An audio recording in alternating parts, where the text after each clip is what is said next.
হায় হায়, জঙ্গল যদি আল্লাহ রসুলকে মাইনা ধন্য হইতে পারে, তো যুবক তুমি আল্লাহ রসুলকে মাইনা ধন্য হবে না তো হবে না কেন? আল্লাহ রসুল বাহির হয়েছে বাথরুমের জন্য, পর্দা করার কিছু ছিল না। বলছে জাবের, ওই জঙ্গলগুলা ছোট ছোট দূরে দেখা যায়, ওদেরকে বলো না যায় যে আল্লাহ রসুলের জন্য পর্দা করতে। জাবের চিৎকার দিছে, ও ছোট ছোট জঙ্গল, আল্লাহ রসুলের জন্য পর্দা করো, কার আগে কে আসবে?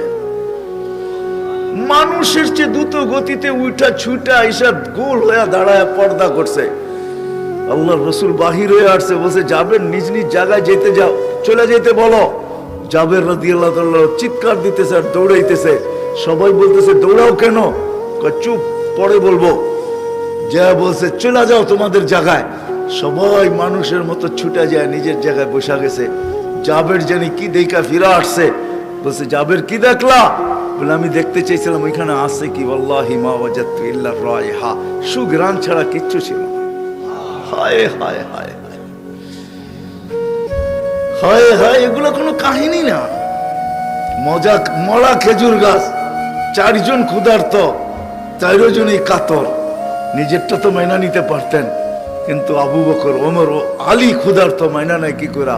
বলছে এই খেজুর গাছকে যে বলো তা কাঁচা পাকা খেজুর দিতে। আলী রাদিয়াল্লাহু তাআলা আনহু বিবেককে খাটায় নাই। আজকে তো আমরা বিবেক খাটাই, বুদ্ধি খাটাই, নলেজ খাটাই। আলী রাদিয়াল্লাহু তাআলা বলছে ও খেজুর গাছ, আল্লাহর রাসূল বলছে কাঁচা পাকা খেজুর দে, সিজনও না, আবার সবকিছু শুকানো, ও টপ টপ টপ টপ কাঁচা পাকা খেজুর দেওয়া শুরু করছে। পুরা রুমাল বয়ে গেছে, নিয়ে আসছে ইয়া রাসূলুল্লাহ খেজুর। তুমি পাকাগুলা খাও,